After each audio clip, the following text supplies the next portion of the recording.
21. Radio 2. Hello, I'm Mark Radcliffe. This week, David Bowie is 60 years old. In recognition, we celebrate with a programme focusing on Bowie's remarkable Berlin period and the city's influence, past and present, on him, his music and others in the city. From Cabaret to Krautrock and beyond, we present Berlin Sounds Decadent. I wish you could swim. Dolphins, like dolphins can swim. Though nothing will keep us together. We can beat them forever and ever. Oh, we can be heroes just for one day. It's 1977. Punk is at full throttle. The old order of pop music is shaken to its foundations.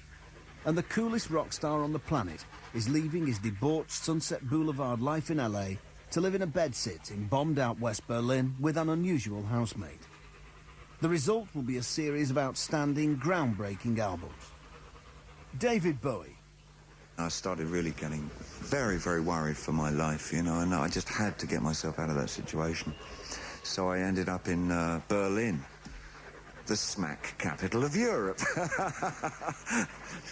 Now, I really didn't have any idea until I got there that that's in fact what it was. And who did I take with me? Iggy Pop, who was trying to get off smack. So the two of us were like over there.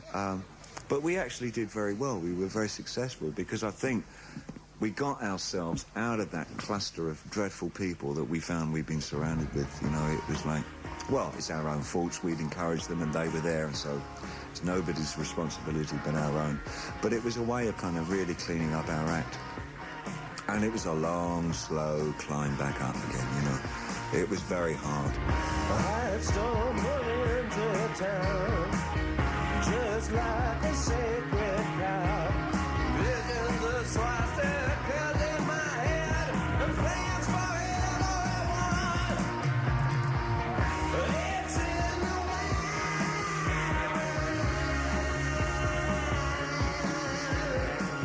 in the Iggy Pop with the original, rougher, meaner recording of China Girl. This rather eccentric homemade version of The Priory clearly had an effect on Bowie. Here he is, talking after the Heroes album had been recorded in 1977. The last two albums that I've done, Low and Heroes, have been two of the fastest albums I've ever made, I think. More out of excitement and general enthusiasm than anything else. The approach was completely different. I've discarded for the time being characters and environments. Was sort of coming back to Europe, wanted to reevaluate my musical language, and who better to work with, I thought, than Eno. And of course, I found what I consider a soulmate there. Surprising thing is that we came up. We thought we were just going to be into a process of discovery and experiment and have some pretty wishy-washy stuff come out of it. But what did come out of it was a pretty good statement of some esoteric nature. It was a bit hard to put one's finger on exactly what the information was, but it was vital and it was interesting, and I think that's successful music.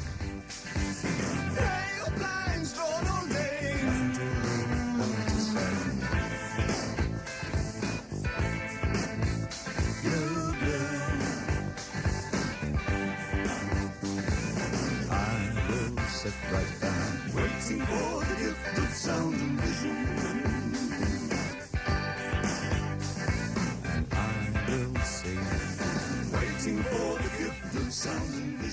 John Fox, lead singer of Ultravox, was there when Bowie made the call.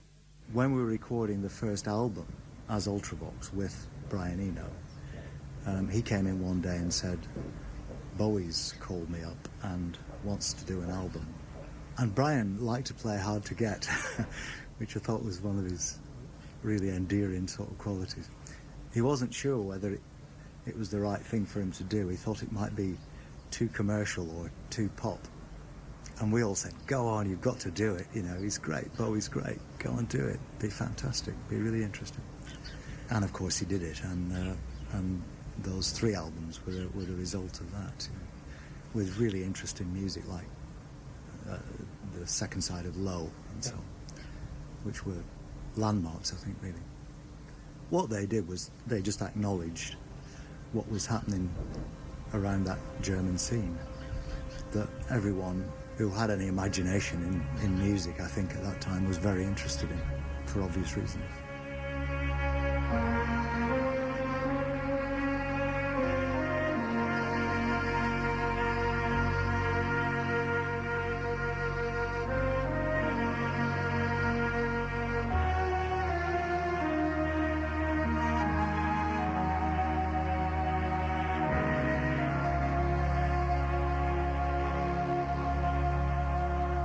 But once he was over his initial coyness, Eno embraced the tantalising prospect.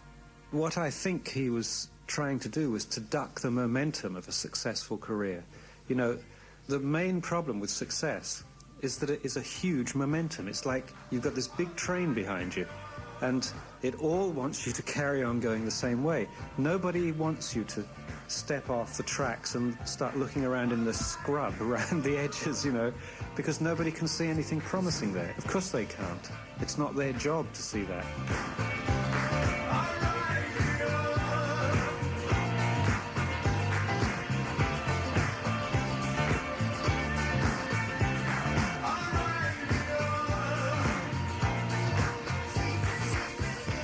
David Bowie, The Secret Life of Arabia.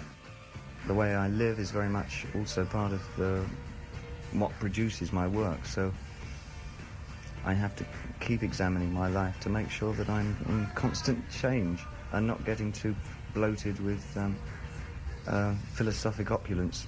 Keep sort of throwing bits and pieces away. And to change countries is one way of doing that. A new country, a new collaborator, and a new way of working. What I did, I'm working very much in fragment lyrics now, even more than I ever did. I mean, it started with Diamond Dogs. There are a couple of tracks on that were written with a lot of inspiration due to Burroughs' work, William Burroughs. And I've really taken the plunge on this last album, I suppose. And it's arrived at by putting together 3 or 4 statements at variance with each other, sometimes completely unrelated statements. And from those, say, arbitrary 3 statements, one arrives at a 4th piece of information from the rearrangement of what is involved. Now, that sounds like an awful easy thing to do. Well, it is, and I think everybody should do it. Bowie also recruited a typically quirky new band. Guitarist Ricky Gardner wasn't that impressed with the gear, though. I didn't take my own amplification, and that was a bit of an eye-opener. I had to get used to what I call it was like a transistor radio, really. And it was diabolical, you know. But you just have to get on with it. However, it did suit that album in the sense that it was sparse, it was forlorn, it was, dare I say, toneless. And that gave it a bleak kind of effect, I suppose.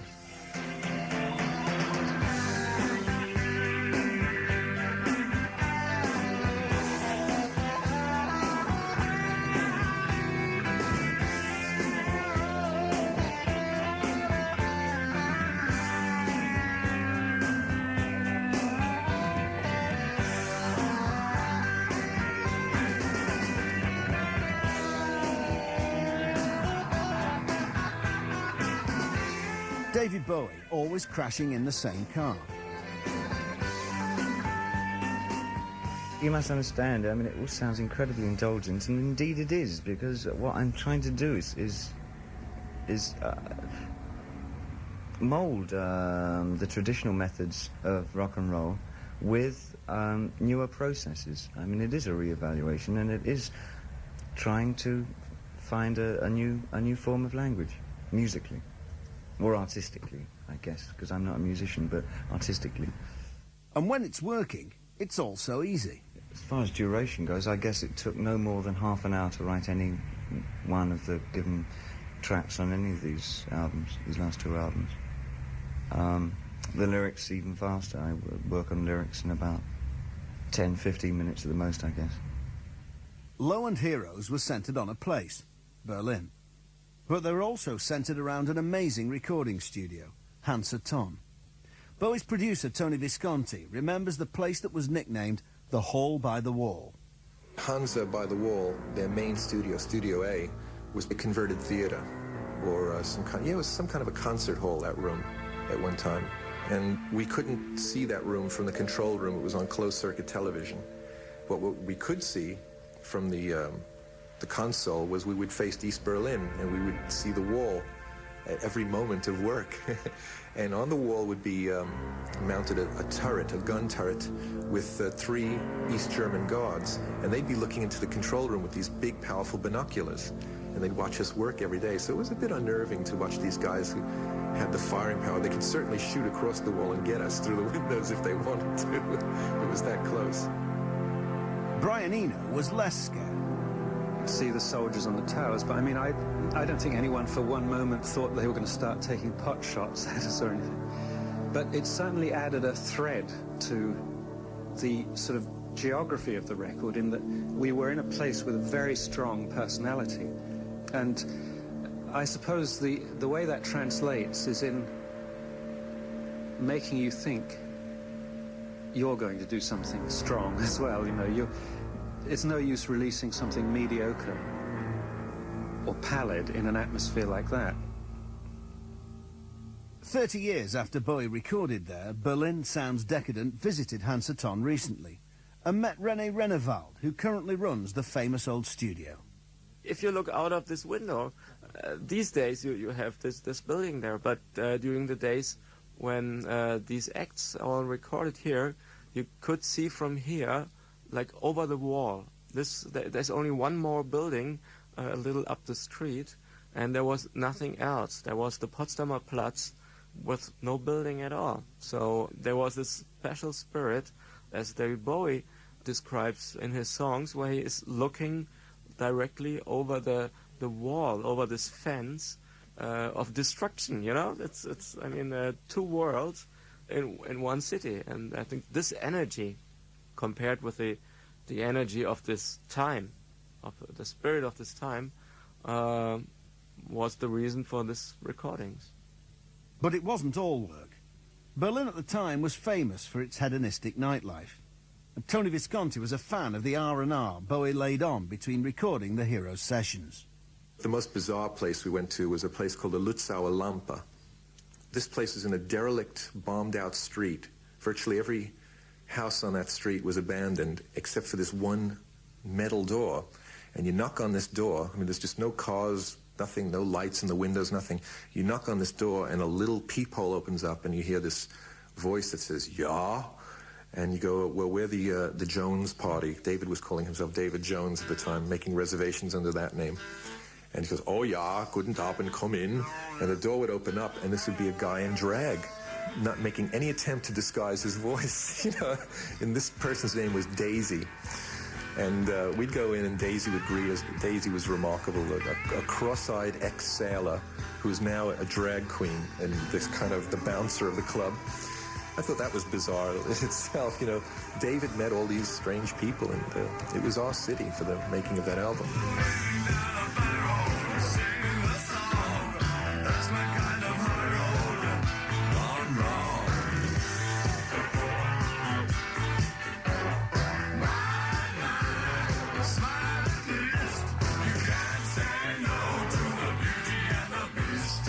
Maybe Daisy was on Bowie's mind when he wrote that track, Beauty and the Beast. However, not all of the Jones party were as impressed. Here again, Bowie and Iggy's guitarist, Ricky Gardner. I mean, there's a lot made of all that stuff, Berlin and all that stuff, but frankly, essentially you're going out for a drink. It's like going to pub, you know. Let's be honest about it. Let's not get ourselves in a kind of flurry about this wonderful. There's nothing wonderful about it. It's very ordinary. Night clubbing, we're night clubbing, we're walking through town. Night clubbing, we're night clubbing, we walk like a ghost. We learn dances, brand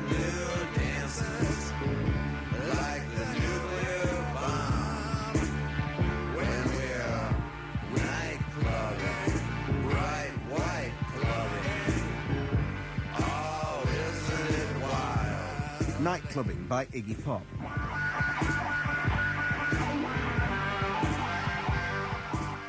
As well as working on his own material in Berlin, Bowie was also producing his flatmates' landmark albums The Idiot and Lust for Life, using many of the same musicians. These records would relaunch Iggy from being a Stooges burnout to being the coolest, Iggyest man around. Ricky Gardner recalls coming up with a killer riff whilst trying not to annoy the neighbours. I got a call to join David and Iggy in his flat in Berlin. He lived in the Turkish quarter. And, you know, Iggy had his mono cassette machine with him.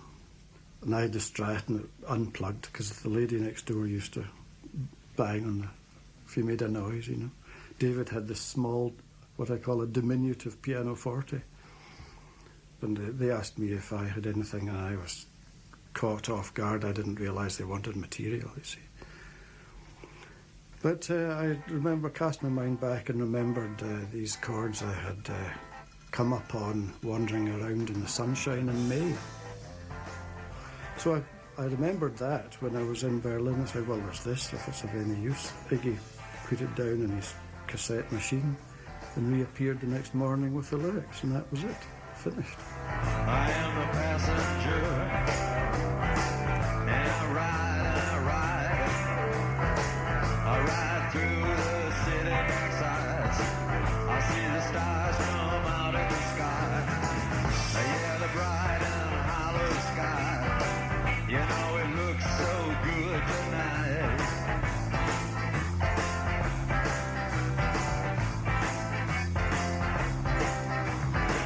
I am the passenger.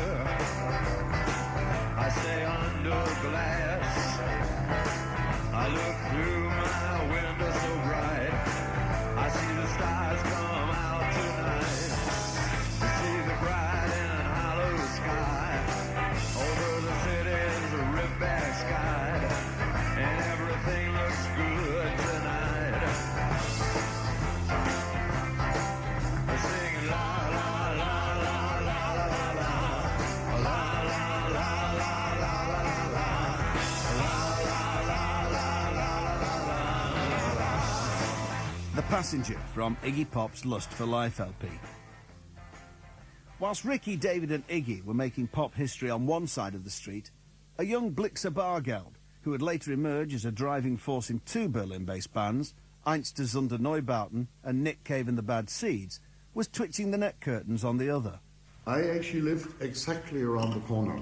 Here what was it, Hauptstraße 100 and something? I can't remember the exact number. But it was across from the Bolle supermarket. And I lived on the next corner, Langenscheidstraße, which is side street from that. I did see him come and go, and I also saw Iggy together with Esther many times, even shopping in the supermarket. Apart from coming to Berlin to straighten out, Bowie, Eno and Iggy were also fans of the music that had been produced in Germany from the late 60s onwards, a music that had become labelled as Krautrock. Here's Blixer again talking about the homegrown bands that were inspiring musicians in Berlin. I went very quickly from my first album, which was Pink Floyd, to the German, I hate to say avant-garde because that's not what it's true, but basically Deutsch rock. I went to Cannes and Kraftwerk and Neu, which I always loved. And I did have a couple of David Bowie records too, yeah. Ultravox's John Fox was buying the same vinyl as a teenager in Lancashire. There were beginnings of things from there, like Can, for instance, and even Tangerine Dream in those days. I mean, they changed a lot after that, but right at the beginning. And Neue, who were the real catalysts, I think.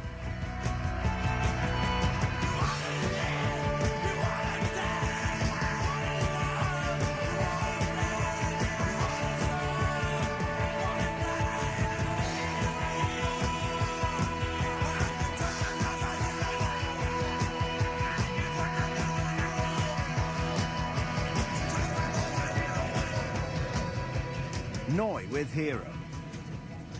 Neu's vocalist and drummer Klaus Dinger, who was also for a time in Kraftwerk, sensed they were onto something special. In principle, I was always very convinced of what we did at that time, and I still think nobody really reached this or surpassed this. So I think they will be what they are forever, so in a way. Just a moment in time. Mute records seem to attract bands like Depeche Mode, Nick Cave and the Bad Seeds, Einstürzende Neubauten, who were not only inspired by this German sound, but would all choose to live and record in Berlin.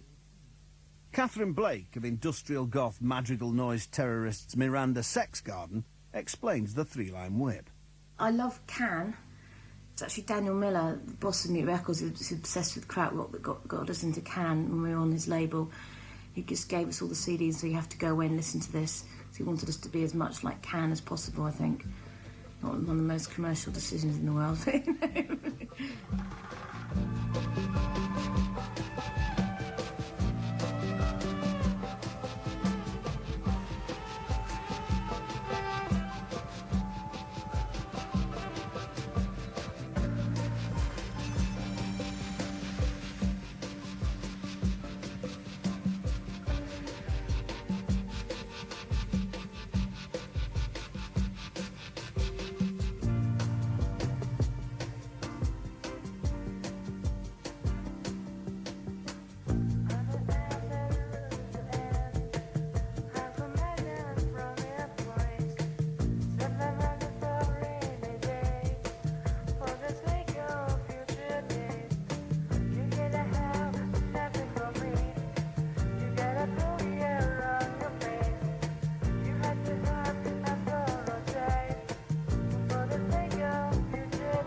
The title track from Can's 1973 album Future Days. John Fox of Ultravox traces a thread. What had happened is that the German scene, all the guys in Germany who were our age or maybe a little bit older, had actually been inspired by British psychedelia. Notably, I think, Tomorrow Never Knows by the Beatles. That's my theory, because that always used to crop up. From Mozart. And when I was 9, 10, though, I was very fascinated by Elvis, who appeared at that time, and And then I did switch to jazz, also starting, but from the end, also from free jazz to coming backwards, also starting making noise myself, because I couldn't play any instrument, so. Yeah, then the Beatles came, and suddenly jazz was totally gone for me. Nothing really new came, also, I felt. John Fox. In Germany, people heard that. People like Tangerine Dream, Can, Neuer, everyone, even Krautrock. And they ran off with it and started to make events. You know, Tangerine Dream would play for 15 hours at a stretch with the new tool of synthesizers, which they could get going as sequences and then improvise over for hours and hours. And people would sit there and smoke dope and love it.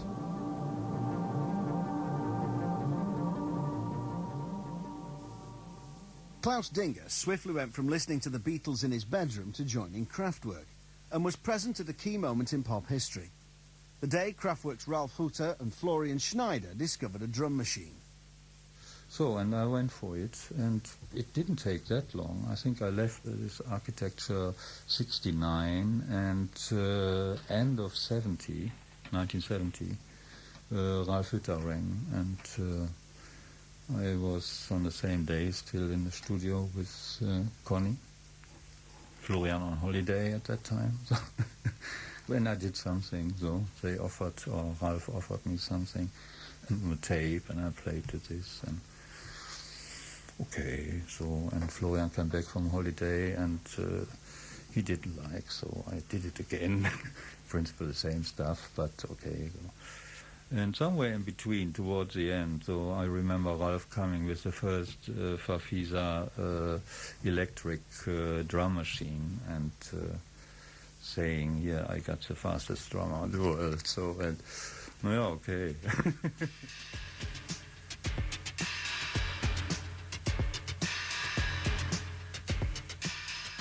And out of all that scene in Germany, which was a great, interesting mixture of very formal teaching, mixed up with a love of technology and that's German efficiency, which is a cliche but very true, I think, and a desire to make a new future, because that was really important for Germany after the war, of course. There was a whole generation of young people who had to reinvent themselves away from what their parents had been. This is Mark Radcliffe, and you're listening to Berlin Sounds Decadent on BBC Radio 2.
It's time to say goodbye. We've lost our good old mama, and must have whiskey or you know why. Bowie covering Kurt Weill and Bertolt Brecht's Alabama song from their 1930 satirical opera The Rise and Fall of the City of Mahogany. Before that you heard Metal on Metal by Kraftwerk, a band who, according to Ralph Hutter, were always simply trying to make German folk songs. So early 1970s Krautrock was clearly influencing Bowie's music and his decision to come to Germany. But Bowie was already very aware of another period in Berlin's creative history, the Weimar Republic of the 1920s, when the city was as creative and as decadent as it became in the 70s. Jazz, Jewish music, sex, cabaret and satire all mixed together in one of the greatest artistic melting pots in history. Kurt Weill was the foremost songwriter of that scene and has been a big hero to many, including one of his most famous interpreters, Ute Lemper, here interviewed for Berlin Sounds Decadent in a New York phone box. I just was very overwhelmed by the journey he took as a composer, as a German Jewish man, as a human being, by the political oppression he faced and racial oppression he faced by the Nazis, by, of course, the universe of the Weimar Republic. The years between the world was when his art with Bertolt Brecht really was a new revolutionary art form of theater. But also really, as a young German, I was very overwhelmed by the story of his life. Alter Bilbao, das hab ich oft betont. Ich hab sie nie geschont. Na, da ist ja der Text. Ach, Verzeihung, das ist schon zu lange her. Alter Bilbao, ich weiß ja nicht, ob Ihnen so was grad gefällt. Doch es war das Schönste, es war das Schönste, es war das Schönste auf der Welt. Ach, es ist schon zu lange her. Ute Lemper performing the Bilbao song. More political than Weill is really the time, you know, the scene of the cabaret in those years, the scene of Friedrich Holländer, Tucholsky, Spoliansky, Schiffer. The political cabaret, the political satire in that domain was a bit more direct than Weill. Some of the satirical evenings were actually staged in the beautiful old ceremonial hall that would eventually become Studio A at Hansa Tom, the hall by the wall. So Bowie was recording in one of the foremost venues of the cabaret scene, whose leading starlet was the cross-dressing diva Marlene Dietrich. Die Stadt Berlin hat mancher schon besungen. der längst heute liegt tief unterm grünen Gras. Für uns sind das bloß noch Erinnerungen, als ob uns Mutter was aus Märchen las. Der eine liebt sie, andere wieder lästern. Manches verging, das einmal Staub gemacht. Doch manches ist noch heute so wie gestern. Das ist Berlin, wie's weint und wie es lacht. Berlin, Berlin. She was in the scene, really, in the middle of the cabaret scene of the 20s, performing with Margot Lyon and Trude Histerberg and Lotte Lenya and Clara Waldorf. She was one of those cabaret performers who then was lucky to get the part of the Blue Angel in the Sternberg movie and, start her world career with this. In the beginning, she was definitely spiky and funny, and she is certainly a German phenomenon. Satire aside, the nightclub scene in Berlin in the 20s was as racy as Daisy's 70s transvestite den. Here's an eyewitness account from aesthete and Weimar chronicler Count Harry Kessler of a performance by the famous black American dancer Josephine Baker. Josephine Baker was there, and the fun was starting. The men were in evening dress, and the girls were naked. Miss Baker was also naked, except for a pink muslin apron, and the little Landshof girl was dressed up as a boy in a dinner jacket. Miss Baker was dancing a solo with brilliant artistic mimicry and purity of style, like an ancient Egyptian or other archaic figure performing an intricate series of movements without ever losing the basic pattern. Apparently, she does this for hours on end, without tiring, and continually inventing new figures like a child, a happy child at play. She never even gets hot. Her skin remains fresh, cool, dry. The naked girls lay or skipped about among the 4 or 5 men in dinner jackets. Of course, it was this mix of satire and sex that inspired the musical Cabaret, based on Christopher Isherwood's first-hand accounts. In the recent London production, Anna Maxwell Martin played the lead role of Sally Bowles. What Germany has been through, at that time was horrendous, and there's even more to come. Post-Second World War was horrific for Germany, and post-First World War, in terms of reparations, so they're kind of coming out of a grotesque depression. And that's what Cabaret is all about, and that's where it starts, and that's what the Decadence is about, enjoying your body and enjoying yourself.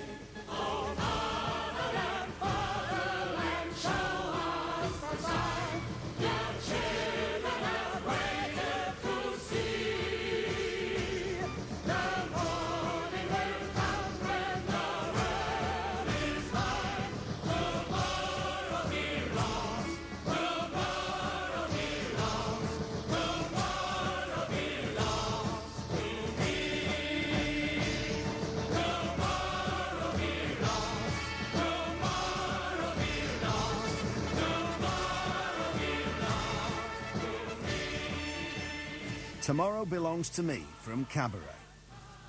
The party, of course, soon came to a crashing end, and many prominent musicians, like Richard Strauss, sided with the Nazis when they swept to power. Out went all music linked to Jews or blacks, all jazz, anything degenerate. In was Wagner, Bach, and triumphal marches. Those who could, fled. John Fox. I'm very interested in that period from just before the First World War right through to the interwar bit, and then post-war, where I think Berlin moved over to New York. Jewish culture was a transmitter of culture in Europe, and when that moved across into New York became a European city. The cultural side of it was a fantastic gift to America, because it suddenly had this ancient ready-made culture that manifested all these wild forms like comics and movies and rock and roll. I know rock and roll had black roots, but it was a Jewish business structure and that kind of melodic sensibility and drive to create things that were beautiful and make money out of them, which was what made everything possible.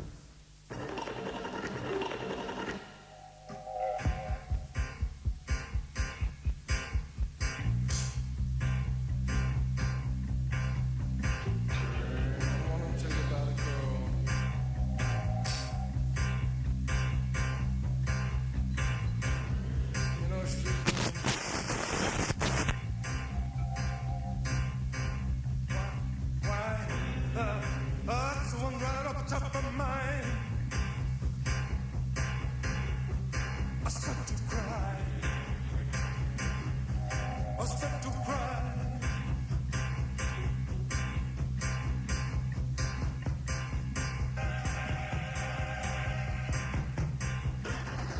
What hero walking barefoot across the boards. Nick Cave and the Bad Seeds, From Her to Eternity. America created rock and roll created Bowie. And Bowie, in turn, through his musical explorations in Berlin, helped shape a generation of young musicians who wanted to be different. And once Bowie had conquered Berlin, many other bands followed in his footsteps. A group of punks from Australia would make the place their own. They were the Birthday Party, featuring Nick Cave on vocals and Mick Harvey on guitar, here speaking recently to Berlin Sounds Decadent in the former eastern sector of the city. The Berlin albums made a big impression on me, and something of what I'd taken from those albums definitely stayed with me. I went and looked recording at Hansa Studios, and, you know, the infamous Hall by the Wall, and that's where we recorded in September '82. I mean, I just walked into the middle of the room and clicked my fingers or something on one hand clap, that was it. And it was like fantastic room, you know. And it was even cheap at the time. There was this kind of drum booth they'd built sort of there in one of the corners, and the drums were set up in there, and it's obviously all, you know, they closing everything off and trying to control the sound in this crazy room. And I just said to the engineer, you know, does anyone, you know, people just record in the room? And he said, oh, no, nobody just kind of, they don't do it. And I said, it's going to sound fantastic. He just said, oh, yeah, it sounds amazing. And he was just like, yeah, and he just showed me the big boom microphones, and he said, but nobody is doing this since a few years, you know. I was like, well, that's what we're going to be doing. Current Hansa boss, René Renewald. Okay, right now we are in the hall by the wall. As you can hear on the sound, I hope, this is the real famous recording room where U2 and David Bowie recorded real famous tracks. And well, we can make it, we make a little sound check. Check it out! And, well, I'm going to clap now. Here you can, if you listen to Heroes, it's sung in here. You can't build it with any digital system, it's just the building.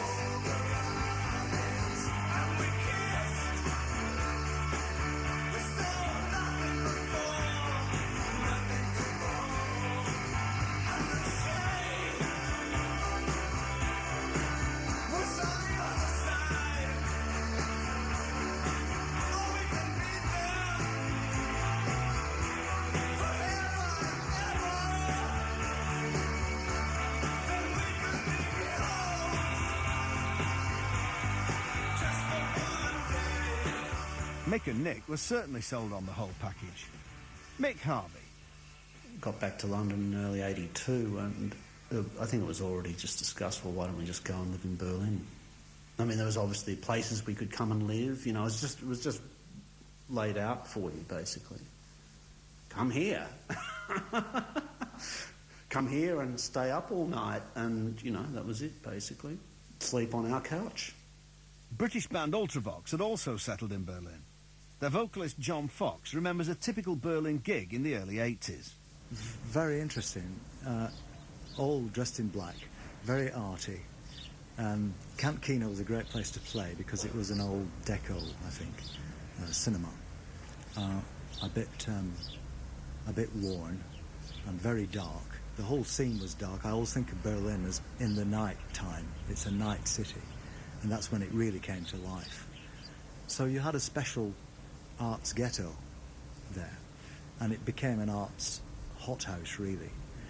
But simultaneously and dependent and contingent to that were all the other wonderful things like drugs and sex and eroticism and a very civilised kind of bad behaviour that went on all across the city.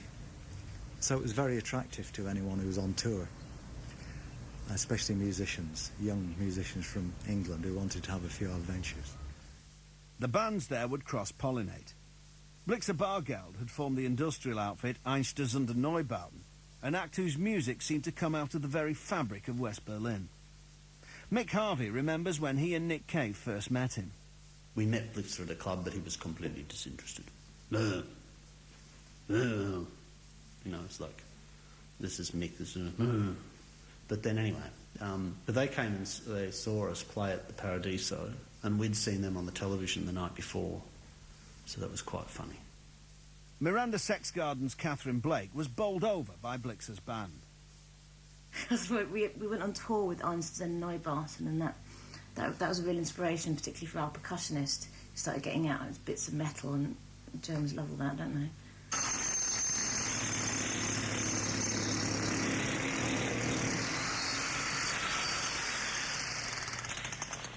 Ocean! Healing!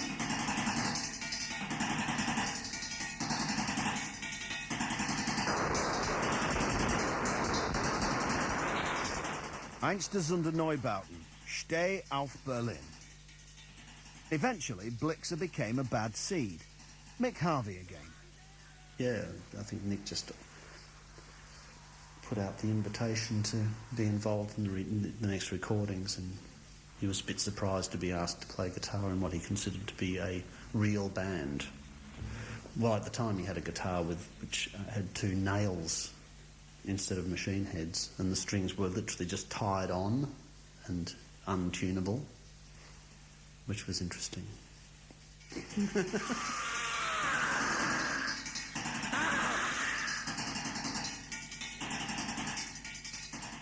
Yeah, we did something similar. We did actually cut out the shape of a bass guitar on a piece of board. We only bought the machine heads, you know, put them through there, and that was the bass guitar. Catherine Blake. We were just very, very inspired by them live. It was just one of the most incredible bands I've ever seen live. Definitely one of the loudest. Visually, it was incredible, because they're on stage, they just build this sort of industrial playground, and every day they go out and find bits of junk lying around wherever they are, because they haven't got room in their vehicle to transport this junk around. Maybe that'd be a bit boring to have the same junk every night. So they'd go out and find new junk every day. I mean, I was obviously very angry and aggressive, dark sound, but there's also something very beautiful and haunting about it.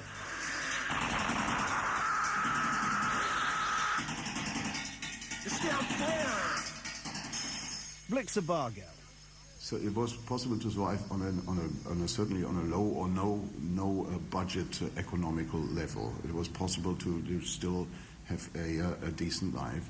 It was possible to squat houses. Well, it was even possible to use explosives on stage, which was not necessarily possible anywhere else. Uta Lemper was there in the early 80s too.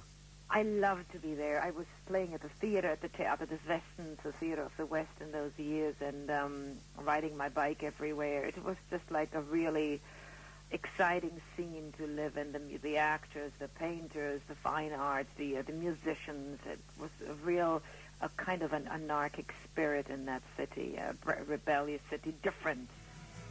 We want a wonderland affair. Let's run to meet the tide tomorrow. Leave all emotion, dying there in the stark cold. Beyond all of your dreams,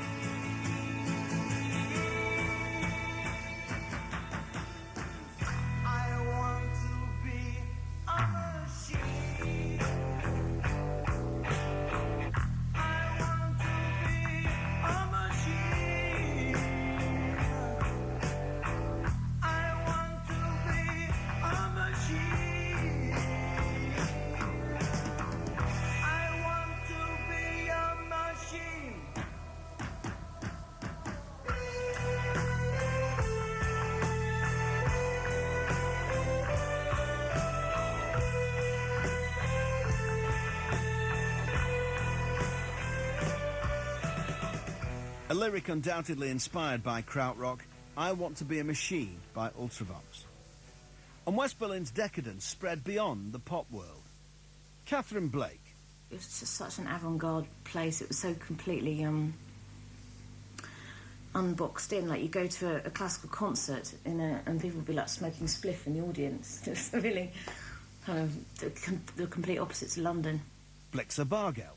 West Berlin, like the other bigger German cities, has been bombed to the ground, and in West Berlin you could basically see the presence of history wherever you were going. I remember I was asked somewhere, it must have been like 87 or something like that, for the BBC educational program called Red Herrings.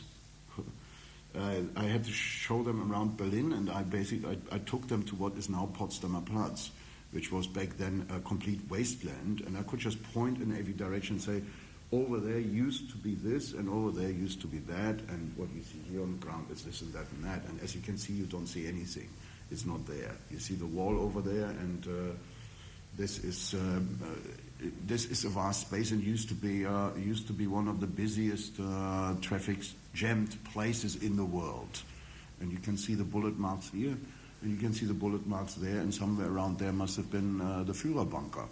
So you could do a perfect lesson in history by pointing at the things that are not visible anymore. Apart from producing hybrid music that sounded totally new, Bowie's Berlin albums, Low, Heroes and Lodger, had a massive influence on the next generation of musicians. Throughout the 80s, many British bands came to Berlin to live and record, from Miranda Sexgarden to Depeche Mode to Japan, and even the really big boys. Mick Harvey. And it's remarkable, actually. I was going to say to all the people that then followed on, because a lot of people came and then used Hansa after us, which is, it's like this kind of ongoing inheritance thing of the room. And even U2 came and used Hansa basically because of us.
U2 with Zoo Station from 1989, the title referring to the final train stop in West Berlin before you hit the eastern sector and the infamous checkpoints.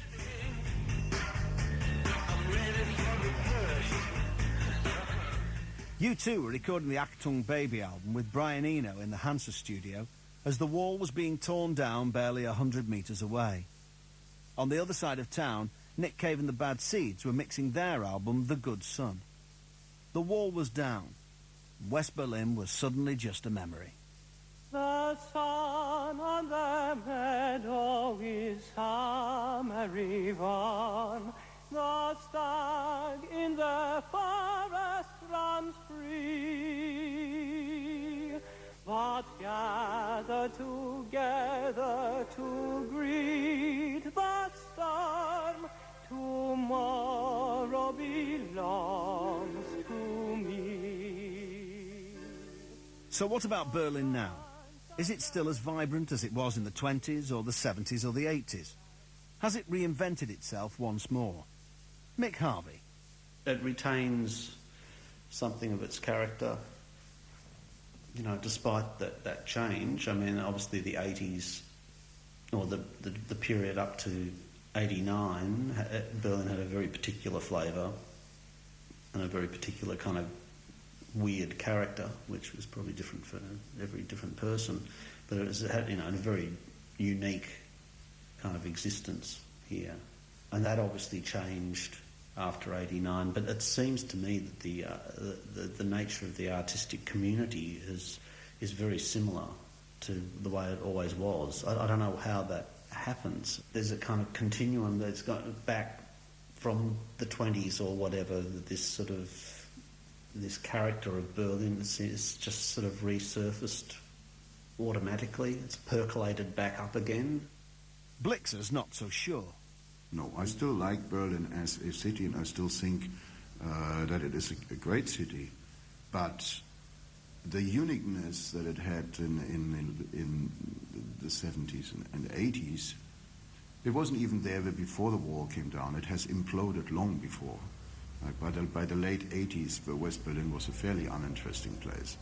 But in that particular little window of time, probably around 1975 till 1985, in that decade, it was the most unique place in the universe. John Fox. Because there's less pressure, there might be less urgency. Because there was always a sense of urgency there before, having to do something before everything fell apart. Because it felt like you felt like you were confronted with the future that was going to fall apart, so you had to live now. For a street-level view of the creative life in Berlin today, here's the Anglo-German musician Adam Butler. But first, here's British artist, Berlin resident and Turner Prize nominee, Tacita Dean. When I arrived, I went around collecting sound and I didn't know why or what was guiding me. And it was so, you know, from everything, from, you know, if anything happened, like Zeppelin, obviously I turned it on, or even, which I think is such a sound of Middle Europe and something that's so un-British, is the sound of the courtyard. And I even got up at 4 a.m. and you just hear somebody tap and somebody coughing. Because we don't have those, you know, because of course everything is the first courtyard and then the second courtyard. And, you know, the further you go back, the less you hear of the street. Even going to the ladies' loo. And that is like music as well, with the next Dame and the money ding and the doors banging. And it was really like a sort of, it became a bit like a sort of music. I mean, the thing is, I wouldn't reduce Berlin to one scene anyway, because I think there's lots and lots of different things going on. Like, there is the whole techno thing that's been going on there for a long time, like from the early 90s with the Tresor Club and stuff, I guess. There's, like, lots of, like, electro clash, which is, I think, already fading, but a couple of years ago was a massive movement within Berlin. I think there's so many different things. It would be very hard to pin it down. I don't think you could say that's the Berlin sound, but you might be able to say that's a Berlin sound.